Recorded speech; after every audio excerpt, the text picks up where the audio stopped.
আল্লাহ বলেছেন ফাইন্না মাল উসরি ইউসরা, কষ্টের পরেই আছে সুখ।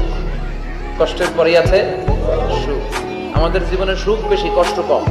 কয়দিন না খেয়েছিলাম, কয়দিন বিপদে পড়ছি, কয়দিন ডাকাইতে ধরছে, এক মাসের মধ্যে অসুস্থ থাকি কয়দিন আর সুস্থ থাকি কয়দিন, এটা হিসাব করে না। অসুস্থ যে ছিল খালি এটা খেয়াল রাখে, আছে না নাই? তার মানে ইন্না মাল উসরি ইউসরা, দুঃখের পরে আছে সুখ, মোটিভেশন। প্রাণটা আবার উদ্বেলিত হয়ে ওঠে, তাই তো আসলে তো দুঃখের পরে সুখ। এজন্য কষ্ট যখন পাবেন, অসুস্থ যখন হবেন, ওইখানেও আনন্দ করবেন, কারণ সামনে আরাম আসতেছে। সুবহানাল্লাহ পড়েন। মুমিনের হারাবার কিছু নাই, দুঃখ পাওয়ার কিছু নাই। মুমিন অসুস্থ হলে অসুস্থতার মাধ্যমে তার রোগের মাধ্যমে তার গুনাহ ঝরে যায়, সে আল্লাহর কাছে প্রিয় হয়ে ওঠে। তা আমাদেরকে কেউ হারাইতে পারে? কথা বলেন, আমাদের কেউ ভয় দেখাইতে পারে? মোটিভেশনাল সূরা সূরাতুল ইনশিরাহ আর সূরাতুদ দুহা,